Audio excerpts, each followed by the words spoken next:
اللہ تبارک و تعالیٰ نے جو کچھ دنیا کے اندر پیدا کیا، اگر اس کا ثبوت قرآن عظیم سے، نصوص صریحہ سے ہو، جیسے مثال کے طور پہ فرشتے ہیں، تو پھر ان کا وجود تسلیم کرنا بھی ہمارے لیے انتہائی ضروری ہوتا ہے، کیونکہ جو نص قطعی سے ثابت ہوتی ہے چیز اور عقیدہ نص قطعی سے ثابت ہے، اس کو ماننا پڑے گا۔ لہذا کچھ باتیں فرشتوں کے بارے میں آج انشاءاللہ میں عرض کر دیتا ہوں کہ ہم مسلمان اس بات کا عقیدہ رکھتے ہیں کہ فرشتے اللہ تبارک و تعالیٰ کی ایک نوری مخلوق ہیں۔ اللہ تبارک و تعالیٰ نے انہیں نور سے پیدا کیا ہے۔ مسلم کی حدیث ہے، حدیث نمبر 5314، نبی کریم صلی اللہ علیہ وسلم نے ارشاد فرمایا کہ اللہ تبارک و تعالیٰ نے فرشتوں کو نور سے پیدا کیا ہے۔ اب اس نور کی حقیقت اور ماہیت کیا ہے، کس نور سے پیدا کیا ہے، اس کا مطلب اصل میٹیریل کیا ہے، اس کو کس چیز سے خود اللہ نے تیار کیا ہے، یہ ہم نہیں جانتے ہیں، لیکن فرشتے ایک نورانی مخلوق ہیں اور یہ جسم لطیف رکھتے ہیں۔ جسم لطیف اسے کہتے ہیں کہ جس کے آر پار آپ دیکھ سکیں اور آپ کا ہاتھ بھی اس میں سے گزر جائے، اس کو کہتے ہیں جسم لطیف۔ اگر آپ آر پار دیکھ سکیں لیکن ہاتھ درمیان سے نہ گزر سکے، وہ جسم کثیف ہی کہلائے گا، اور آر پار ہی نہ دیکھ سکیں تو وہ مزید جسم کثیف ہے۔ جیسے مثال کے طور پر انسان ہیں، دیواریں وغیرہ ہیں، یہ جسم کثیف رکھتے ہیں کیونکہ ان کے اطراف میں ہم نہیں دیکھ سکتے، یعنی ان کے دوسری طرف اگر یہ کھڑے ہوں اور ان کے اگر ہم ہاتھ ان کے اندر سے گزارنا چاہیں تو لازم بات ہے دیوار پہ ہاتھ رک جائے گا، نہیں گزرے گا، یہ جسم کثیف ہے۔ اور شیشہ جو ہے، اگر اس دیکھیں آپ کو شیشہ لگا ہوا، اس کے آر پار تو آپ دیکھ سکتے ہیں، لیکن آپ اگر اس میں ہاتھ ڈالنا چاہیں تو ہاتھ رک جائے گا، تو یہ بھی جسم کثیف کہلائے گا۔ لیکن لطیف جسم اسے کہتے ہیں کہ جس کے آر پار بھی آپ دیکھ سکیں، اور اگر یوں ہاتھ آپ کریں تو اس کے اندر سے ہاتھ گزر جائے لیکن آپ کو بالکل کسی چیز کا احساس نہ ہو۔ تو فرشتے ہم وقت ہمارے ساتھ ہوتے ہیں، اور صحیح حدیث کے مطابق نبی کریم صلی اللہ علیہ وسلم نے ارشاد فرمایا کہ جب اللہ تبارک و تعالیٰ کسی بچے کو پیدا کرتا ہے تو اس کے ساتھ ایک فرشتہ اور ایک شیطان پیدا کرتا ہے۔ شیطان تا حیات اسے برائی کی دعوت دیتا ہے اور فرشتہ نیکی کی دعوت دیتا ہے۔ صحابہ کرام علیہم رضوان نے عرض کیا رسول اللہ صلی اللہ علیہ وسلم کیا آپ کے ساتھ بھی یہ معاملہ ہے؟ آپ نے ارشاد فرمایا کہ ہاں، لیکن میری صحبت کی برکت سے وہ شیطان ایمان لے آیا ہے، کیونکہ شیطان اس جن کو کہتے ہیں جو شرارتی قسم کا ہوتا ہے یا اسلام سے اس نے اسلام قبول نہیں کیا ہوتا، کافر جن جیسے ہیں، ان کو شیاطین سے تعبیر کیا جاتا ہے۔ تو گویا کہ ہر شخص کے ساتھ ایک ایسا جن پیدا کیا جاتا ہے کہ جو غیر مسلم ہوتا ہے، پھر الگ بات ہے کہ کسی کی اچھی صحبت کی برکت سے وہ مسلمان ہو جائے اور وہ بہکانا چھوڑ دے، اور اسی طریقے سے ہر شخص کے ساتھ ایک فرشتہ پیدا ہوتا ہے۔ اب ہمارے اطراف میں بہت سارے فرشتے ہوتے ہیں جو ہماری حفاظت کرتے ہیں، جیسے حدیث میں بھی ہے کہ نبی کریم صلی اللہ علیہ وسلم نے ارشاد فرمایا، اور یہ سب بھائی بہنوں کے لیے ایک تحفہ بھی میں کہہ سکتا ہوں، آپ اس کو اختیار کریں، یہ بہت ہی اچھا تحفہ ہے کہ جو گھر سے باہر نکلے اور ایک مرتبہ آیت الکرسی پڑھ لے، پوری آیت الکرسی ایک مرتبہ پڑھ لے، تو جب تک وہ گھر واپس نہیں آئے گا اللہ تبارک و تعالیٰ کے 70,000 فرشتے آگے پیچھے دائیں بائیں اوپر نیچے سے اس کی حفاظت کرتے رہیں گے۔ تو گویا کہ ایک دفعہ آیت الکرسی پڑھنے سے آپ کو زبردست قسم کے 70,000 محافظ حاصل ہو جائیں گے جو فرشتے ہیں، اور یقینی سی بات ہے کہ اللہ تبارک و تعالیٰ نے جب ان کو حفاظت پر مأمور فرمایا ہے تو وہ ضرور آپ کی انشاءاللہ حفاظت بھی کریں گے۔ اب یہ فرشتے اتنے ہمارے ساتھ ہیں، اب لازم بات ہے کبھی ہمارا یوں ہاتھ لگتا ہے، فرشتے قریب ہوتے ہوں گے لیکن ان کے اندر سے ہاتھ گویا کہ گزرتا چلا جاتا ہے اور ہمیں بالکل وہ محسوس نہیں ہوتے۔ تو فرشتے ایک نوری مخلوق ہے جن کے اور لطیف جسم رکھتے ہیں، ان کے آر پار دیکھا جا سکتا ہے۔ ہمارے اکابرین نے یہ واضح طور پر لکھا ہے کہ فرشتوں کے وجود کا انکار کرنا انسان کو دائرہ اسلام سے خارج کر دے گا۔ وجہ اس کی یہ ہے کہ فرشتوں کا وجود نصوص قطعیہ سے ثابت ہے، یعنی ایسی آیات سے کہ جن میں شک کی کوئی گنجائش نہیں، جن میں کوئی تعویل کرنے کی ضرورت نہیں، جن کی وضاحت کے لیے کسی مجتہد کو اپنا کلام پیش کرنے کی ضرورت نہیں ہے، ایسی یہ مخلوق ہیں۔ تو اگر کوئی ان کا فرشتوں کا انکار کر دے، مثلا وہ کہتا ہے معاذ اللہ ثم معاذ اللہ میں فرشتوں کے وجود کو نہیں مانتا ہوں، تو یاد رکھیں کہ وہ دائرہ اسلام سے خارج ہو جائے گا، لہذا فرشتوں کا وجود تسلیم کرنا ہوگا، اور اسی طرح تسلیم کرنا ہوگا جیسے ہمارے اکابرین نے یا نبی کریم صلی اللہ علیہ وسلم اور صحابہ کرام نے اس کی تشریحات بیان فرمائی ہیں۔ لہذا اگر کوئی کہے کہ نہیں فرشتہ اصل میں حقیقتاً کوئی مخلوق نہیں ہوتے بلکہ تصوراتی اعتبار سے کسی شے کا نام رکھ دیا گیا ہے، ایسا نہیں ہے، یہ باقاعدہ اپنا وجود رکھتے ہیں اور ان کی اتنی تعداد ہے کہ ہم تصور بھی نہیں کر سکتے۔ اس کو آپ یوں سمجھ لیں جیسے سفر معراج پہ حدیثیں ہیں، نبی کریم صلی اللہ علیہ وسلم فرماتے ہیں جب میں بیت المعمور کے پاس پہنچا تو مجھے بتایا گیا کہ یہاں 70,000 فرشتے صبح آتے ہیں اور 70,000 فرشتے شام کو آتے ہیں اور اللہ کی عبادت کرتے ہیں، طواف وغیرہ کرتے ہیں، اور جو فرشتے ایک بار آ جاتے ہیں پھر دوبارہ ان کی باری نہیں آتی ہے۔ اتنے سارے فرشتے اور اتنی مخلوق کہ جس کا کوئی ہم تصور نہیں کر سکتے۔ تو بہرحال خلاصہ کلام یہ ہوا کہ فرشتے اللہ تبارک و تعالیٰ کی مخلوق ہے اور ان کے وجود کو تسلیم کرنا ہر عاقل بالغ مسلمان مرد و عورت پر لازم ہے۔ آج چند عقیدے مزید سماعت فرمائیں۔ ایک یہ کہ یہ فرشتے اللہ تبارک و تعالیٰ کے حکم کے خلاف کچھ نہیں کرتے، نہ قصدن نہ سہون نہ خطأن، جو ان کو کہا جاتا ہے وہی کرتے ہیں۔ یہ معصوم مخلوق ہوتے ہیں اور ہر قسم کے صغائر و کبائر سے پاک و صاف ہوتے ہیں۔ اللہ تعالیٰ نے ارشاد فرمایا وَيَفْعَلُونَ مَا يُؤْمَرُونَ، یہ وہی کرتے ہیں جن کا انہیں حکم دیا جاتا ہے۔ سورہ نحل آیت نمبر 50 ہے، اور دوسری آیت سورہ تحریم آیت نمبر 6 میں اللہ تبارک و تعالیٰ ارشاد فرماتا ہے کہ لا یعصون اللہ، یہ اللہ تبارک و تعالیٰ کی نافرمانی نہیں کرتے، ما امرہم، اس چیز میں جس کا اللہ تعالیٰ نے ان کو حکم دیا،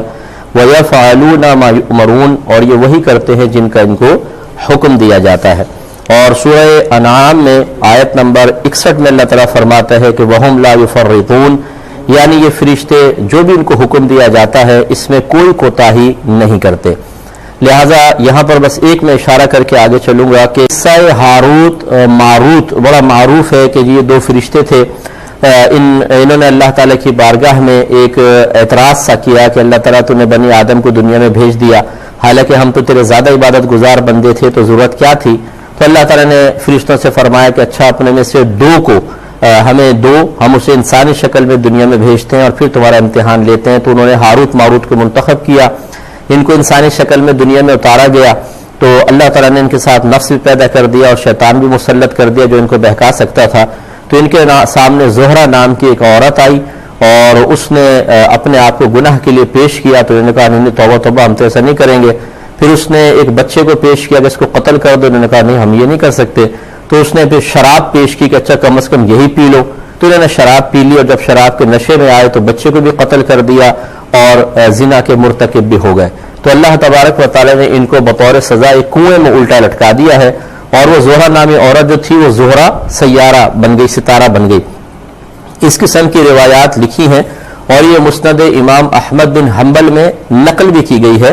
لیکن یاد رکھیں کہ ہمارے محققین علماء کرام نے، اکابرین نے، اسلاف نے منع فرمایا ہے کہ اس قسم کی روایات کو بالکل ذکر نہ کیا جائے۔ شفا شریف اٹھا کے پڑھ لیں، اس کی شرح اٹھا کے پڑھ لیں۔ فتاوی رضویہ میں خود امام احمد رضا خان صاحب نے اس کو منع کیا ہے کہ یہ واقعہ ذکر نہ کیا جائے، بلکہ یہ کہا گیا ہے کہ یہود نے اپنے پاس سے یہ افترائی ایک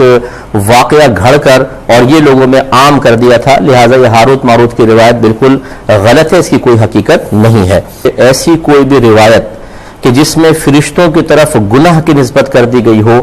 اس قسم کی روایات کو بیان کرنا یہ اس ان آیات کے خلاف ہوگا، لہذا ایسی کسی بھی قسم کی روایت کو نہ آپ پڑھیں نہ اس کو آگے بیان کریں، ورنہ گناہگار ہوں گے۔ اگلا عقیدہ یہ ہے کہ فرشتے نہ مرد ہوتے ہیں نہ عورت، ان میں جنس نہیں ہوتی ہے۔ اللہ تبارک نہ یہ کہ یہ کوئی تیسری جنس کے ہوتے ہیں، ایسا نہیں، ان میں جنس رکھی نہیں ہے اللہ تبارک و تعالیٰ نے، تو نہ مرد ہیں نہ عورتیں ہیں۔ اور یہ اللہ تعالیٰ کا اظہار قدرت ہے کہ اللہ تعالیٰ نے ہر طرح کی مخلوق پیدا کی، کسی کو مذکر بنایا، کسی کو مؤنث بنایا، کسی میں دونوں طرح کی علامات رکھ دیں، اور ایک مخلوق ایسی پیدا کر دی جس میں کوئی علامت ہے ہی نہیں، اور وہ فرشتے ہیں۔ تو یہ اللہ تعالیٰ کے نے ایسی سی مخلوقات پیدا کی ہیں کہ جس جہت سے اس کو دیکھا جائے اللہ تبارک و تعالیٰ کی قدرت کا عظیم اظہار ہوتا ہے۔ اور جب مرد عورت نہیں ہے تو ان میں توالد و تناسل بھی نہیں ہوتا، ان کی نسلیں نہیں بڑھتی ہیں۔ ہاں اللہ تبارک و تعالیٰ خود بخود یعنی یہ پیدا ہوتے چلے جاتے ہیں. خود بخود سے مراد بغیر کسی سبب اور ذریعے کے اللہ تعالیٰ ان کو پیدا کرتا چلا جاتا ہے. تو یہ کثیر تعداد میں ہوتے چلے جاتے ہیں لیکن ان میں توالد و تناسل نہیں ہوتا ہے. ان کی تعداد اللہ تبارک و تعالی ہی بہتر جانتا ہے کیونکہ اللہ تعالیٰ خود فرماتا ہے کہ وما یعلم جنود ربک الا ہو، اور آپ کے رب کے لشکر کی تعداد کو فقط وہ رب ہی جانتا ہے. سورہ مدثر آیت نمبر 31 ہے. 4 فرشتے بہت مشہور ہیں، جبرائیل، میکائیل، اسرافیل اور عزرائیل، اور یہ تمام ملائکہ پر فضیلت رکھتے ہیں، اور ان چاروں میں حضرت جبریل امین علیہ السلام سب سے زیادہ افضل ہے. ہمارا عقیدہ ہے کہ فرشتوں سے دشمنی اور ان کی گستاخی کفر ہے. جو فرشتوں کی شان میں گستاخی کرے یا خدا نخواستہ فرشتوں سے دشمنی رکھے کسی بھی حوالے سے، وہ کافر ہوگا، کیونکہ قرآن عظیم میں اللہ تعالیٰ نے فرمایا کہ من کان عدوا للہ، جو شخص اللہ تبارک و تعالی کا دشمن ہو، وملائکتہ، اور اس کے فرشتوں کا، ورسلہ، اور اس کے رسولوں کا، وجبریل ومیکالا، اور جبرائیل اور میکائیل علیہم السلام کا، فإن اللہ عدو للکافرین، تو بے شک اللہ تبارک و تعالی کافروں کا دشمن ہے. یہ اشارہ ہے اس طرف کہ گستاخی کرنا یا ان کو معاذ اللہ ثم معاذ اللہ ان سے دشمنی رکھنا، دل میں ان کے لیے بغض رکھنا، یہ کفر تک انسان کو پہنچا دیتا ہے، اور ایسا شخص اللہ تبارک و تعالیٰ کا دشمن ہے. یہ سورہ بقرہ آیت نمبر 98 میں اللہ تعالیٰ نے ذکر فرمایا. اس سے ہمارے ذرا وہ بھائی اور بہن درس حاصل کریں اور فوراً سے پیشتر تجدید ایمان اور تجدید نکاح کی طرف آ جائیں، تو ان کے لیے بہتر ہے کہ جو ایسے جوکس فارورڈ کرتے ہیں جن میں فرشتوں کے ساتھ مذاق کیا ہوتا ہے، فرشتوں کو الٹی سیدھی باتیں کہی گئی ہوتی ہیں، منکر نکیر کا یا جنت کے داروغہ کا یا جہنم کے داروغہ کا مذاق اڑایا گیا ہوتا ہے، یہ سب کا سب یاد رکھیں انسان کو دائرہ اسلام سے خارج کر دیتا ہے. اس لیے اس طرح کے اپنے زمانے ماضی میں جھانک کر دیکھیں، کوئی آپ نے جوکس فارورڈ کیے ہوں، کسی جوک کو سننے کے بعد آپ نے اس پہ خوشی کا اظہار کیا ہو، ہنسے ہوں، کیونکہ کفریہ بات پر خوش ہونا، ہنسنا اور اس کو سراہنا یہ بھی انسان کو دائرہ اسلام سے خارج کر دیتا ہے. تو فوراً سے پیشتر تجدید ایمان کیجیے. اگر آپ شادی شدہ ہیں تو تجدید نکاح کریں، یہ ہمارا آپ کو مشورہ ہے. یہی قرآن کا، حدیث کا حکم ہے، یہی اسلام کی ڈیمانڈ ہے. اگر آپ نہیں قبول کرتے، نہیں مانتے، تو پھر بہت برا انجام ہو سکتا ہے. ضد اور انانیت میں اڑے رہنے سے کوئی فائدہ نہیں ہوتا. اگر آپ کسی کی بات کو یہ کہہ کے رد کر دیں، ارے یہ تو مولوی کی باتیں میں نہیں مانتا ہوں، دیکھا جائے گا جو ہوگا، اس طرح کہنے سے فوری طور پہ آسمان سے کوئی بجلی نہیں گرتی ہے کہ آپ فوری طور پہ جملہ کہہ کر دیکھیں کوئی رد عمل آیا، نہیں آیا تو دیکھا کچھ بھی نہیں ہوا. یہ تو کافروں نے بھی کہا تھا. وہ انبیاء علیہ السلام سے بار بار یہ کہتے تھے کہاں ہے وہ عذاب، لے کر آؤ، ہم پر نازل کرو. تو اللہ تبارک و تعالیٰ اپنے نبیوں کو پھر یہی ارشاد فرماتا تھا کہ ان سے کہو کہ جس عذاب کی طلب میں تم جلدی کر رہے ہو وہ عنقریب تم تک پہنچے گا. ایسا نہیں کہ تمہارے مطالبے پر آ جائے، بلکہ اللہ نے اس کا ایک وقت مقرر کیا ہوا ہے، وہ آئے گا ضرور لیکن تمہارے مطالبے پر نہیں.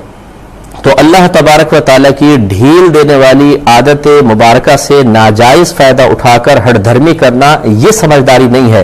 بلکہ اس کو اللہ کا کرم سمجھیں کہ ہم غلطی کر بیٹھتے ہیں، ہم سے بعض اوقات کفریات سرزد ہو جاتی ہیں، گناہ کبیرہ صغیرہ سرزد ہو جاتا ہے. اللہ تعالیٰ فوراً نہیں پکڑتا، فوراً ہمیں موت نہیں دیتا، بلکہ ہمیں مہلت دے رہا ہے کہ ہم جلدی سے توبہ کر لیں. اس لیے سمجھدار جو بھائی بہن ہیں وہ انا کا مسئلہ بنائے بغیر غور و تفکر کرنے کے بعد، اگر آپ نے فیس بک پہ ایسے کوئی لطائف ڈالے ہوئے ہیں ان تمام کو نکالیں. کبھی آپ نے فارورڈ کیے ہیں تو جن کو کیے ہیں ذہن میں لائیں، ان کو منع کریں کہ آگے فارورڈ نہ کریں، اب کریں گے آپ کی ذمہ داری ہے. میں اللہ کی بارگاہ میں توبہ کر چکا ہوں، کیونکہ اس سلسلے کو روکنا بھی ضروری ہوتا ہے.